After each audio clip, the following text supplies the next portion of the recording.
ರಾಜ್ಯದಲ್ಲಿ ಮಹಾನಗರ ಪಾಲಿಕೆ ನೌಕರರ ಮುಷ್ಕರದ ವಿಚಾರಕ್ಕೆ ಸಂಬಂಧಪಟ್ಟಂತೆ ಶಿವಮೊಗ್ಗದಲ್ಲಿ ಬಿಜೆಪಿ ರಾಜ್ಯಾಧ್ಯಕ್ಷ ಬಿವೈ ವಿಜಯೇಂದ್ರ ಹೇಳಿಕೆ ಕೊಟ್ಟಿದ್ದಾರೆ. ಈಗಾಗಲೇ ಮಹಾನಗರ ಪಾಲಿಕೆ ನೌಕರರು ಮುಷ್ಕರವನ್ನ ವ್ಯಕ್ತಪಡಿಸಿರುವಂತದ್ದು ತಮ್ಮದೇ ಆದ ಬೇಡಿಕೆಗಳನ್ನು ಈಡೇರಿಸಬೇಕು ಅಂತ ಸರ್ಕಾರಕ್ಕೆ ಒಂದು ಕಡೆ ಬಿಸಿ ಮುಡಿಸೋದಕ್ಕೆ ಮುಂದಾಗಿದ್ರು. ಈಗ ಇದೇ ವಿಚಾರವಾಗಿ ಬಿಜೆಪಿ ರಾಜ್ಯಾಧ್ಯಕ್ಷ ಬಿವೈ ವಿಜಯೇಂದ್ರ ಹೇಳಿಕೆಯನ್ನ ಕೊಟ್ಟಿದ್ದಾರೆ. ಆರ್ಥಿಕ ದಿವಾಳಿಯಾಗುವತ್ತ ಸಾಗಿರುವ ರಾಜ್ಯ ಸರ್ಕಾರ ಸರ್ಕಾರಿ ನೌಕರರಿಗೆ ಸಂಬಳ ಕೊಡೋದಕ್ಕೆ ಆಗ್ತಾ ಇಲ್ಲ ಅಂತ ವಾಗ್ದಾಳಿ ನಡೆಸಿದ್ದಾರೆ.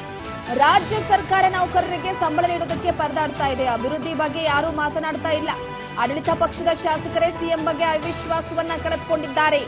ಸಿದ್ದರಾಮಯ್ಯ ರಾಜ್ಯ ಸರ್ಕಾರ ಸಂಪೂರ್ಣ ನಿಷ್ಕ್ರಿಯವಾಗಿದೆ. ಆಡಳಿತದ ಮೇಲೆ ಸಿಎಂ ತಮ್ಮ ಹಿಡಿತವನ್ನ ಕಳೆದುಕೊಂಡಿದ್ದಾರೆ. ಅನ್ನಭಾಗ್ಯ ಯೋಜನೆಗೆ ಕನ್ನ ಹಾಕೋದಕ್ಕೆ ಹೊರಟಿರುವ ರಾಜ್ಯ ಸರ್ಕಾರ ಸಿಎಂಗೆ ಸರ್ಕಾರಕ್ಕೆ ಹಣ ಕ್ರೋಢೀಕರಿಸೋದಕ್ಕೆ ಸಾಧ್ಯವಾಗ್ತಿಲ್ಲ ಅಂತ ವಾಗ್ದಾಳಿಯನ್ನ ನಡೆಸಿದ್ದಾರೆ. ಅವರಿಗೆ ಅವರು ಶಬಾಷ್ಗಿರಿಗಳನ್ನ ಕೊಡ್ಕೊಳ್ತಾ ಇದ್ದಾರೆ. ಆದರೆ ವಾಸ್ತವಿಕ ಸತ್ಯ ಏನಪ್ಪ ಅಂತ ಹೇಳಿದ್ರೆ, ಇವತ್ತು ಮಹಾನಗರ ಪಾಲಿಕೆಯ ವಿಚಾರದಲ್ಲಿರ್ಬೋದು, ಇವತ್ತೇನು ಬೀದಿಗಳದ್ದು ಹೋರಾಟಕ್ಕೆ ಪ್ರತಿಭಟನೆ ಮಾಡ್ತಾ ಇದ್ದಾರೆ.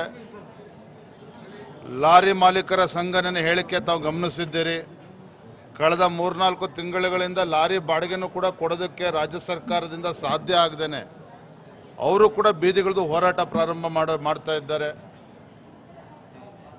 ಮತ್ತೊಂದು ಕಡೆ ರಾಜ್ಯ ಸರ್ಕಾರ ಸಿದ್ದರಾಮಯ್ಯ ಸರ್ಕಾರ ಕೊಟ್ಟಂತ ಭರವಸೆ ಅನ್ನಭಾಗ್ಯ, ಅದಕ್ಕೂ ಕೂಡ ಸರ್ಕಾರವೇ ಕನ್ನ ಹಾಕ್ತಾ ಇದೆ. 10 kg ಕೊಡ್ತೀವಿ ಅಂತ ಹೇಳಿದ್ರು, ಆದರೆ 5 kg ಇಳಿಸಿದ್ರು. ಈಗ 5 kgನೂ ಕೂಡ ನಿಲ್ಲಿಸೋದಕ್ಕೆ ಹೊರಟಿದ್ದಾರೆ, ನಿಲ್ಲಿಸ್ತಾ ಇದ್ದಾರೆ. ಸೊ ಒಟ್ಟಾರೆಯಾಗಿ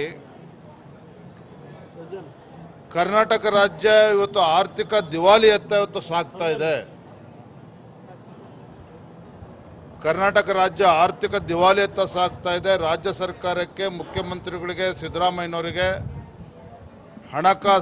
ಹಣವನ್ನು ಕ್ರೋಢೀಕರಿಸೋದಕ್ಕೆ ಸಾಧ್ಯ ಆಗ್ತಾ ಇಲ್ಲ. ಸರ್ಕಾರಿ ನೌಕರಿಗೆ ಸಂಬಳ ಕೊಡೋದಕ್ಕೂ ಕೂಡ ಇವತ್ತು ಪರದಾಡ್ತಾ ಇದೆ ಸರ್ಕಾರ. ಅಭಿವೃದ್ಧಿ ಅನ್ನೋದ್ರ ಬಗ್ಗೆ ಯಾರೂ ಕೂಡ ಮಾತನಾಡ್ತಾ ಇಲ್ಲ. ಅಭಿವೃದ್ಧಿ ಶಾಸಕರುಗಳು ತಮ್ಮ ಕ್ಷೇತ್ರದ ಅಭಿವೃದ್ಧಿಗೆ ಅನುದಾನವನ್ನು ಕೂಡ ಸಿಗದೇನೆ ಇವತ್ತು ಆಡಳಿತ ಪಕ್ಷದ ಶಾಸಕರೇ ಇವತ್ತು ಬೀದಿಗಳದ್ದು ಹೋರಾಟ ಮಾಡುವಂಥ ಪರಿಸ್ಥಿತಿ ಕೂಡ ನಿರ್ಮಾಣ ಆಗಿದೆ. ಒಟ್ಟಾರೆಯಾಗಿ ಸಿದ್ದರಾಮಯ್ಯ ನೇತೃತ್ವದ ಕಾಂಗ್ರೆಸ್ ಸರ್ಕಾರ ಸಂಪೂರ್ಣವಾಗಿ ನಿಷ್ಕ್ರಿಯ ಆಗಿದೆ. ಸಿದ್ದರಾಮಯ್ಯನವರು ಆಡಳಿತದ ಮೇಲೆ ತಮ್ಮ ಹಿಡಿತವನ್ನು ಕಳೆದುಕೊಂಡಿದ್ದಾರೆ.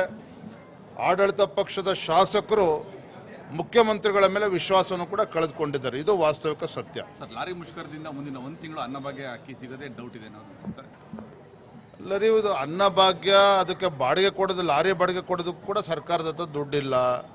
ಸರ್ಕಾರಿ ನೌಕರಿ ಸಂಬಳ ಕೊಡೋದಕ್ಕೂ ಕೂಡ ದುಡ್ಡಿಲ್ಲ. ಇದರ ಸತ್ಯವನ್ನು ಬಸವರಾಜ ರೆಡ್ಡಿ ಅವರು ಇವತ್ತು ಯೋಜನೆಗಳನ್ನು ನಿಲ್ಲಿಸಬೇಕಾಗ್ತದೆ ಅಂತೇಳಿ ಬಹಿರಂಗವಾಗಿ ಕೂಡ ಹೇಳಿರುವಂಥದ್ದು. ಹಾಗಾಗಿ ಅವ್ರು ಸುಮ್ಮನೆ ಹೇಳಿರೋದಲ್ಲ ಬಸವರಾಜ ರೆಡ್ಡಿ ಕೂಡ.